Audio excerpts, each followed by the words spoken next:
Olá, alunos, tudo bem?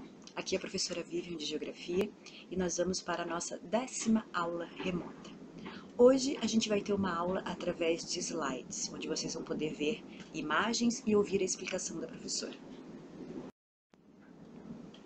O tema da aula de hoje é Conhecendo o Planeta Terra. Hoje a gente vai conhecer o nosso planeta em detalhes. Vamos saber quando ele surgiu, como se formou, como ele é por dentro, como ele é por fora e como isso vai interferir na vida do ser humano. Vamos falar agora sobre a forma da Terra. A Terra, ela não é uma esfera perfeita, mas ela não é plana. A Terra, na verdade, ela tem um formato que os cientistas chamam de geóide. Como que ela é? Ela é levemente achatada nos polos e abaulada e mais larga na altura do Equador. Por isso, pode-se dizer que a Terra também é um esferoide, ou seja, tem uma forma semelhante, parecida à de uma esfera. Bom, a forma esférica da Terra ela foi comprovada com a criação de modernas tecnologias e com a exploração do universo, como os satélites artificiais e os telescópios. Porém, mesmo antes da criação desses instrumentos, mesmo antes da ida do homem ao espaço, já existiam hipóteses sobre o formato arredondado da Terra. Então eu quero que vocês olhem esta imagem aqui.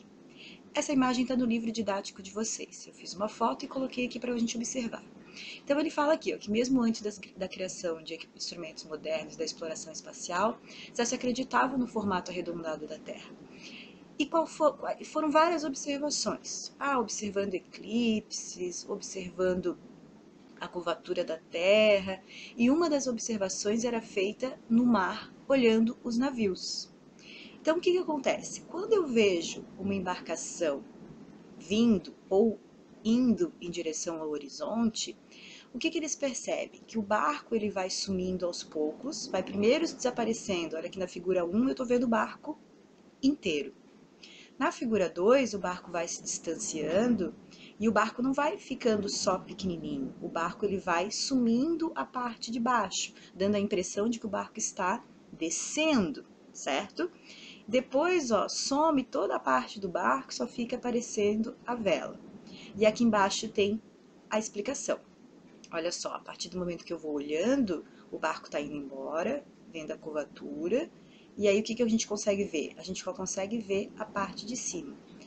Através dessa observação, os homens, o ser humano percebeu que a Terra, na verdade, ela era curva e não plana, porque se a Terra fosse plana, a imagem simplesmente ela ia diminuindo de tamanho, mas a gente ia conseguir ver o barco sempre inteiro, e não é o que acontece. Então, a gente sabe que a forma da Terra é um geóide ou um esferoide. A Terra ela é achatada nos polos e mais larga no Equador. A forma da Terra ela vai influenciar diretamente na distribuição de luz solar sobre o planeta e interfere nas temperaturas e na duração das estações do ano. Então, o que a gente tem?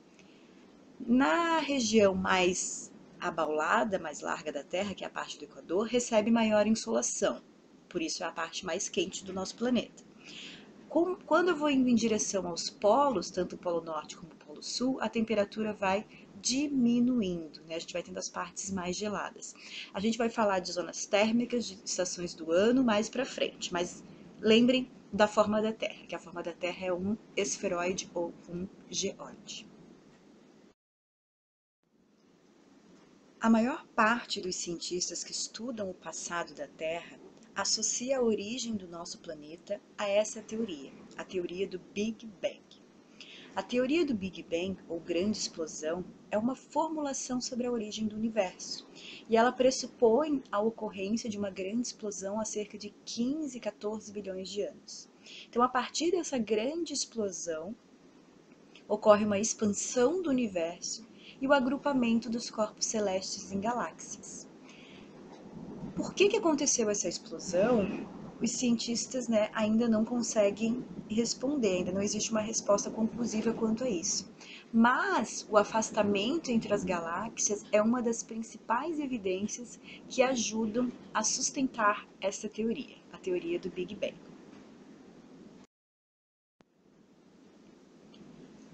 No universo, nós temos o nosso sistema, que é o sistema solar, onde a gente tem a estrela principal, que é o Sol, a nossa estrela, e os 8 planetas que orbitam em torno dessa estrela, que é o Sol. A Terra é o terceiro planeta do sistema solar. E a Terra ela tem algumas particularidades, ela é muito diferente dos outros planetas. Ela faz parte dos planetas rochosos e a Terra é o planeta onde existe uma grande biodiversidade, onde existe água em estado líquido, oxigênio, diversidade de plantas, diversidade de animais. E é esse planeta que nós vamos estudar mais a fundo. Bom, já estamos conhecendo um pouco do nosso planeta. Já sabemos que a Terra tem um formato esférico.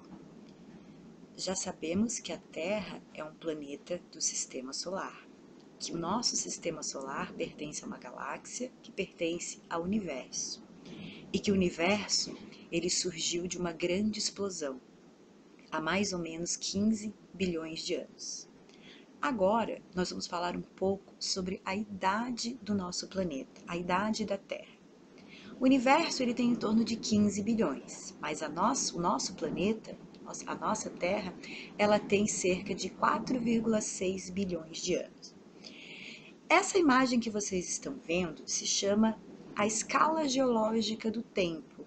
Ela vai mostrando como a Terra foi se transformando ao longo de bilhões e bilhões de anos até se tornar o planeta Terra que a gente conhece atualmente.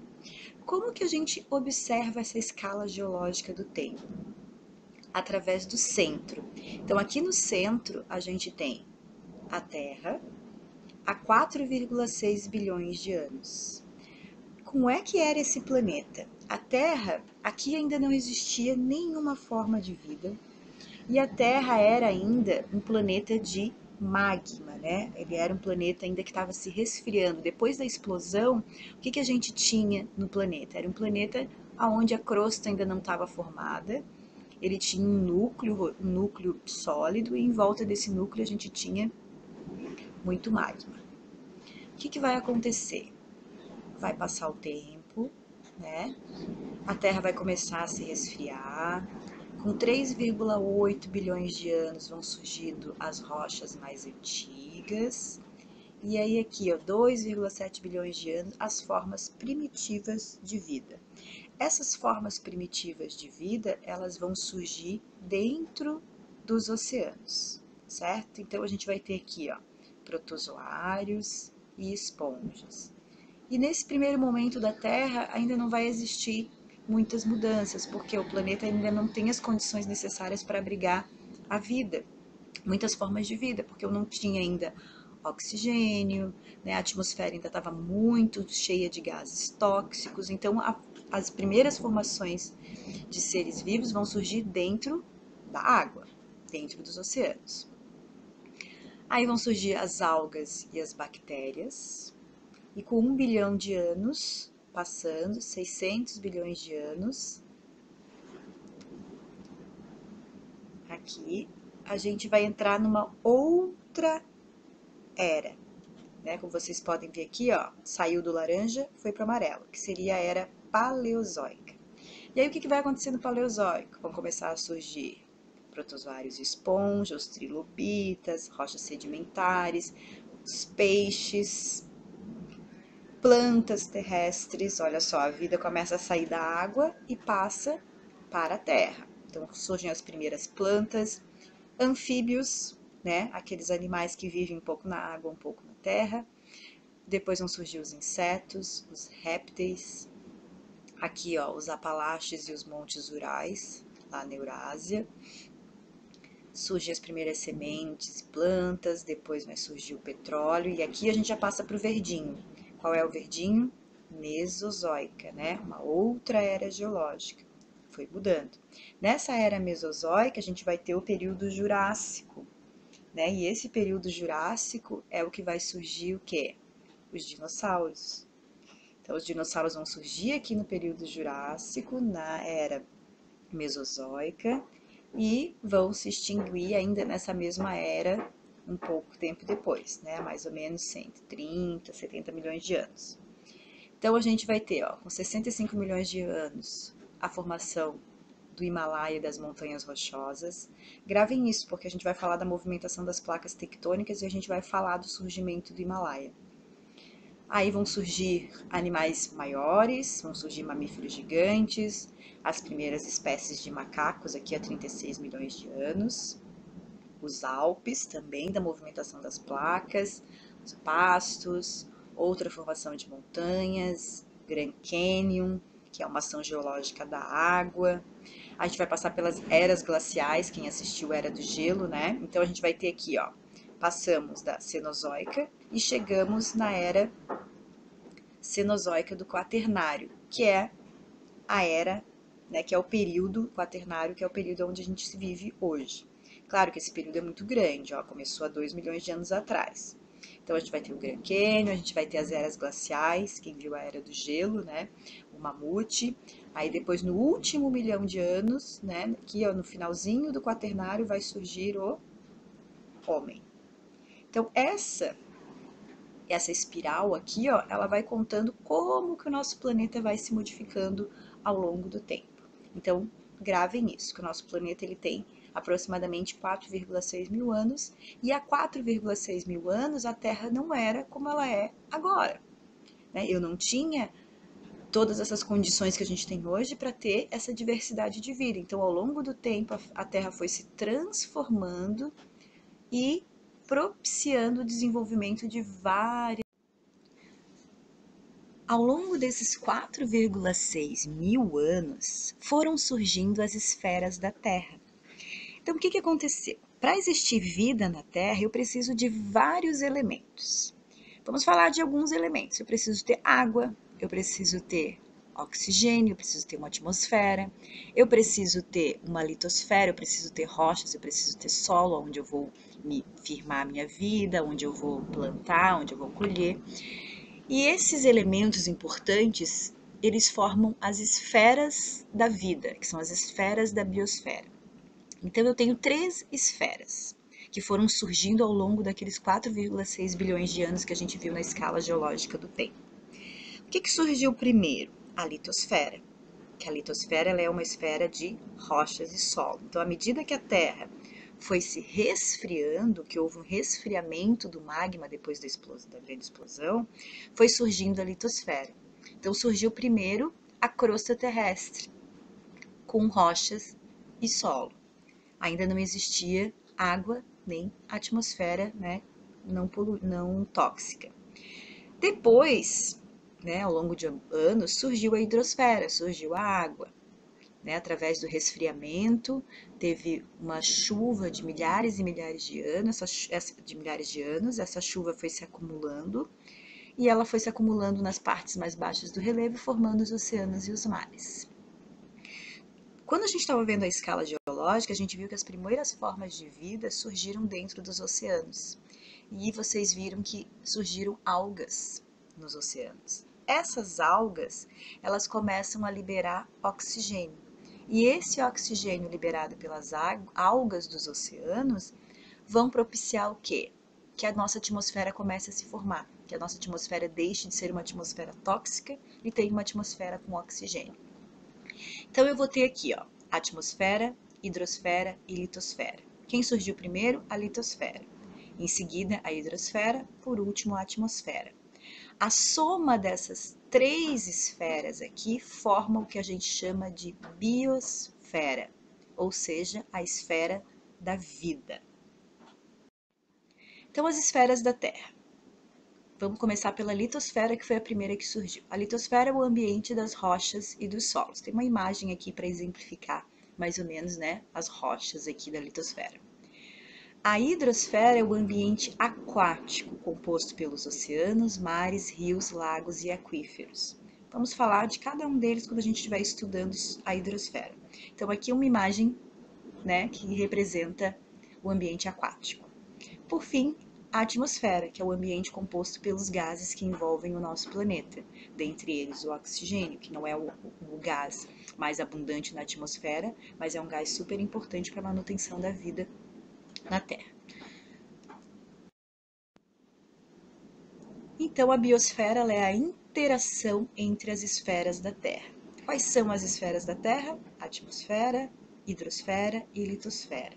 Então, a biosfera ela é a junção das três esferas, atmosfera, hidrosfera e litosfera, em conjunto com os seres vivos, animais e vegetais.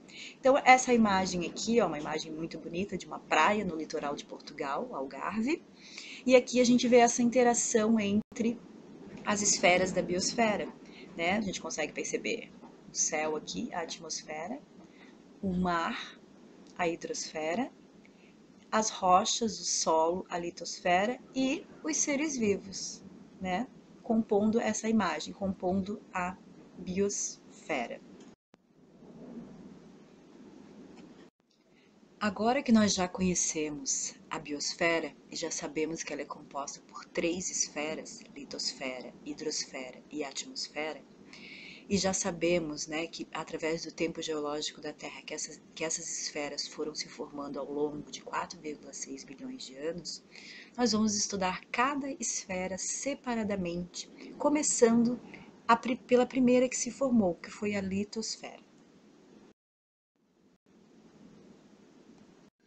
Bom, para a gente entender por que existem grandes cadeias de montanhas, por que acontecem terremotos e maremotos, por que eu tenho diferentes formas de relevo, algumas dessas questões elas têm relação direta com a estrutura interna da Terra, que nós já estudamos na atividade 8. Eu gravei um podcast explicando bem detalhadamente como é que é essa estrutura interna, mas eu vou relembrar hoje para vocês, porque isso vai ser importante para a gente entender a movimentação dos continentes e as placas tectônicas. Então, a estrutura interna da Terra ela é formada por três grandes camadas: a crosta, o manto e o núcleo. E a distância entre a crosta terrestre e o núcleo interno é de aproximadamente 6.400 quilômetros. Esse desenho mostra bem, né? A crosta, essa camadinha mais fina aqui, lembra daquela comparação com o ovo, né? Aí depois eu tenho o manto inferior e o manto superior, o núcleo interno e o núcleo externo, certo? Então eu tenho a crosta, que é a camada mais externa e menos extensa do planeta, que é onde nós vivemos. O manto, que é a camada intermediária entre a crosta e o núcleo, e é dividido em duas partes, inferior e superior, e é formado principalmente por magma. Gravem isso, vamos falar bastante do manto quando a gente estiver falando da deriva continental e das placas tectônicas. Por fim, a última parte, o núcleo, que é o centro da Terra, que pode atingir uma temperatura muito elevada, que pode chegar 5 a 6 mil graus, composto principalmente por níquel e ferro e divide-se em núcleo interno e externo.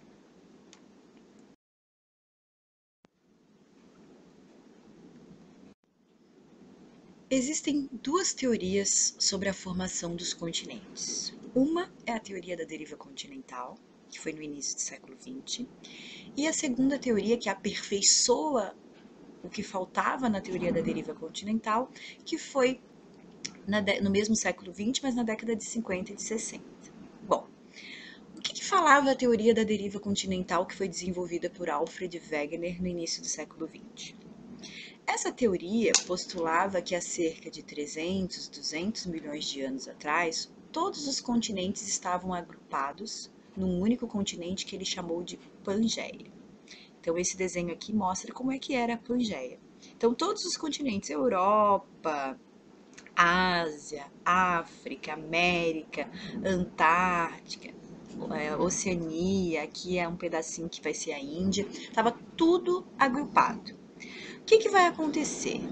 Por algum motivo que o Wegener não soube explicar, mas ele conseguiu perceber, por algumas evidências que a gente vai falar depois, esse supercontinente chamado Pangeia se dividiu em dois: Laurásia ao norte e Gondwana ao sul. Então aqui a gente vê, né, um supercontinente chamado Laurásia, que no futuro vai virar a Europa e a Ásia, e um outro supercontinente chamado Gondwana, que no futuro vai virar América, África, Antártica e Oceania. Depois, com o passar do tempo, né, há menos de 1 milhão de anos atrás, a gente vai ter o quê? Essa divisão dos continentes que a gente vê hoje. América do Norte, América do Sul, Antártica, África, Europa, Ásia e Oceania, que está dizendo Austrália, mas esse continente aqui é a Oceania. A Austrália é só esse país aqui, certo? Então, essa é a teoria da deriva continental, de que no passado todos os continentes estavam agrupados na Pangeia e que a Pangeia foi se subdividindo até chegar à configuração atual. Há mais ou menos 400 milhões de anos, todas as terras do planeta estão agrupadas em um único supercontinente, o Pangeia. Aos poucos, essas terras se separam. Os continentes se afastam uns dos outros até chegar à configuração atual, processo conhecido como deriva dos continentes. Os Montes Urais e os Montes Apalaches já existiam na época do Pangeia. Eles surgiram do choque entre as diferentes placas continentais ao formarem o supercontinente. Há 225 milhões de anos, forma-se uma grande fenda no sentido leste-oeste. O mar ocupa essa fenda, dividindo o Pangeia em dois grandes continentes, Laurásia ao norte e Gondwana ao sul. As porções de terra da futura Índia e da Antártida também começam a se separar. Há cerca de 180 milhões de anos, a América do Sul separa-se da África, e ao norte, a América do Norte vai desligando-se da Laurásia. A Índia começa seu percurso em direção à Ásia. Há 100 milhões de anos, a América do Sul desliga-se completamente da África. A Groenlândia começa a se separar da Europa, e a América do Norte se afasta da massa de terra eurasiana. A Índia choca-se com a Ásia há cerca de 60 milhões de anos. Atualmente, a deriva dos continentes continua. A América do Sul segue afastando-se da África, e o Atlântico Sul cresce, em média, 7 centímetros por ano. As montanhas rochosas, a cadeia Atlas, as cordilheiras dos Andes, dos Alpes e do Himalaia são testemunhas desse processo. Elas são dobras na superfície terrestre provocadas pelo choque entre as placas oceânicas e continentais durante seu deslocamento.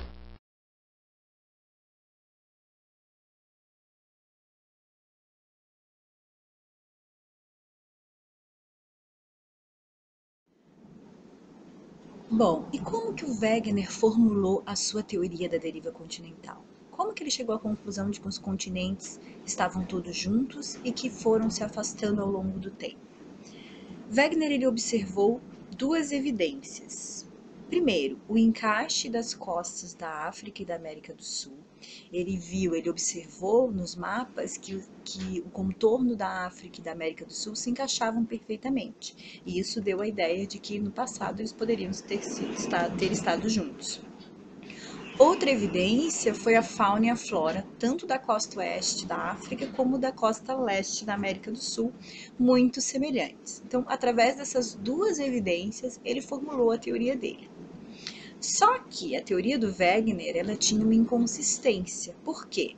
Porque ela não oferecia resposta para o seguinte questionamento: do como e por que os continentes se movem.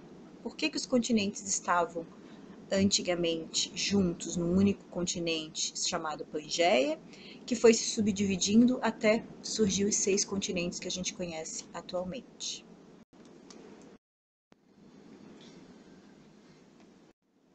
A teoria científica que vai explicar a movimentação dos continentes é a teoria das placas tectônicas. Wegener ele não tinha essa ideia das placas tectônicas, ele imaginava uma movimentação de continentes. Mas a crosta terrestre, ela não é uma camada contínua, ela não é uma camada inteira. Lembra quando a gente comparou a Terra a um ovo? Então imaginem que a casquinha do ovo, que é a crosta terrestre, ela está toda partida, ela está toda quebrada, mas unida. Essas plaquinhas, essas pequenas partes da crosta são as placas tectônicas. Então, nos anos 50, cientistas norte-americanos descobriram que o fundo dos oceanos estava em movimento. Já nos anos 60, imagens de satélite da NASA comprovaram que os continentes estão em movimento. Então, os continentes, na verdade, eles estão em cima dessas placas tectônicas. Então, os continentes e os oceanos, eles estão sobre essas placas. né? Eles estão em cima dessas placas. Então, o que são placas tectônicas? São blocos gigantescos de rochas com muitos quilômetros que formam a crosta terrestre e deslizam sobre o magma. Então, o que acontece? A crosta terrestre está em cima do magma, que é um material pastoso, né? Não é um material sólido, lembra uma massa de bolo, uma massa de brigadeiro, que está lá a uma temperatura elevadíssima, né? De 3.000 graus, e as placas tectônicas estão em cima desse magma. E o que faz essas placas se movimentarem? Vamos ver. Agora nós vamos responder a pergunta: por que as placas tectônicas estão em movimento? Uma pergunta que o Wegener não conseguiu responder lá no início do século XX na sua teoria da deriva continental, mas que com os estudos, com os equipamentos, foi possível responder posteriormente. Então, o movimento das placas tectônicas é causado pelas correntes de convecção. Gravem esse nome, correntes de convecção, que é o que eu vou explicar para vocês agora, por meio das quais os materiais mais quentes do manto sobem para a base da litosfera. Então, aqui eu tenho, quanto mais para o interior da Terra, vai ficando mais quente, né? Quanto mais em direção ao núcleo, pode chegar a uma temperatura de 6.000 graus. Então, à medida que esse material vai esquentando, que ele vai ficando mais quente, ele fica mais leve. E à medida que ele fica mais leve, ele sobe. E à medida que ele sobe e entra em contato com a litosfera, ele vai se resfriando. E aí, quando resfria, fica mais pesado, fica mais denso e desce de novo. E aí gera esse movimento circular aqui. E esse movimento circular é o que a gente chama de corrente de convecção. E como a placa tectônica, que não é inteira, que ela é feita de pedacinhos, ela está em cima desse magma que está em movimento por causa dessas correntes, o que vai acontecer com a placa? Ela vai se movimentar também. Olhem isso aqui. Essa animação que eu botei aqui do lado, ó, ela tá como se fosse um fluido aqui, como se fosse uma água. E aqui eu estou aquecendo essa água.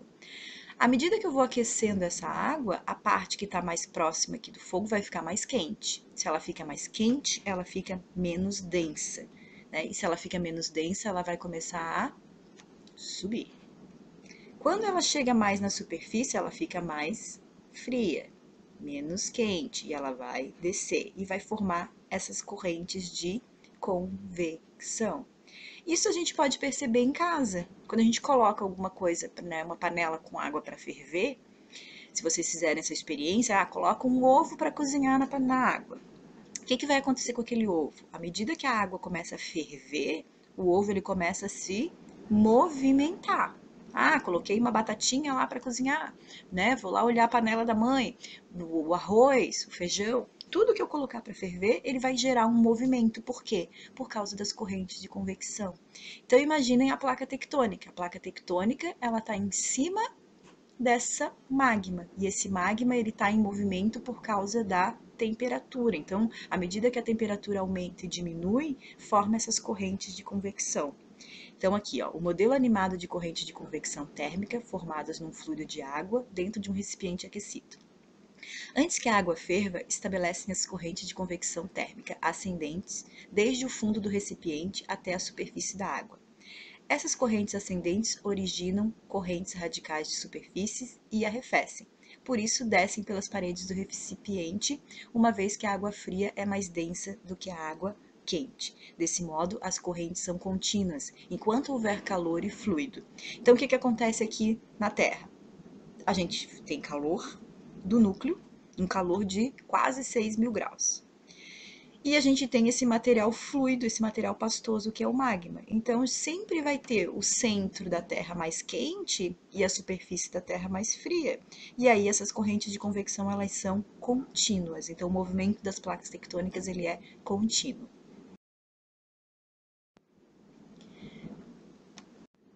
O movimento das placas tectônicas, ele é contínuo e ele tem 3 tipos de movimento, que vão ser muito importantes, porque cada movimento de placa tectônica gera um resultado. Pode gerar uma falha, pode gerar uma cadeia de montanha, pode provocar um terremoto ou um maremoto.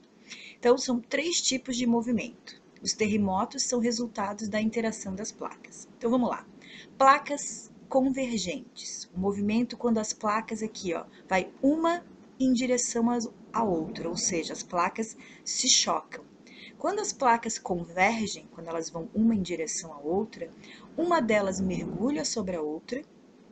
A convergência pode transformar significativamente o relevo, que a gente vai ver na próxima atividade, na próxima aula. Isso ocorre, por exemplo, na Cordilheira dos Andes, onde a placa sul-americana se sobrepõe à placa de Nazca. Então, uma placa mais forte, mais rígida, ela vai se sobrepor, ela vai empurrar uma outra placa e vai formar um dobramento, as placas vão como se elas fossem se amassar. Então aqui quando a placa se choca, uma vai em direção à outra, olhem a setinha aqui, pode formar uma grande cadeia de montanhas, como é a Cordilheira dos Andes, como é o Himalaia, que a gente vai ver depois. Placas divergentes, o que acontece aqui? Ó? Agora é o contrário, aqui elas estão se chocando, aqui elas estão indo, se afastando uma da outra. Elas não estão indo na mesma direção, elas estão se afastando. O que pode acontecer quando uma placa se afasta? Ó, quando as placas se afastam uma da outra, são chamadas de divergentes. É o que ocorre, por exemplo, com a placa sul-americana e a africana no Oceano Atlântico. Ou seja, lembra que a gente viu ali naquela animação que a América, ela está se separando, ela estava junto com o continente africano, as placas estavam juntas, se separou. E esse movimento ele é contínuo. Então, a cada ano, a gente viu que aumenta essa separação em 7 centímetros. E o que surgiu ali? Surgiu uma cadeia meso-oceânica. No meio do oceano é como se tivesse uma lombada, que a gente chama de cadeia meso-oceânica, que a gente vai falar bem detalhadamente disso na próxima aula. Também existe um movimento transformante, que é esse aqui, ó. Quando as placas se encostam, uma vai para um lado e a outra vai para o outro. As placas se deslocam lateralmente. E o atrito entre elas causa grandes terremotos. E um grande exemplo que dá para ver, é a falha de San Andreas, que dá para ver até do espaço, que fica na Califórnia, que é uma falha, como se fosse uma rachadura na crosta terrestre. Certo? Bom, finalizamos essa aula. Vocês vão ter uma atividade relacionada a tudo que vocês aprenderam nessa aula. É só vocês clicarem ali no formulário e responder as atividades e enviar. Na próxima atividade, nós vamos continuar falando desse assunto. E aí nós vamos falar das formas de relevo. Fiquem bem e fiquem em casa.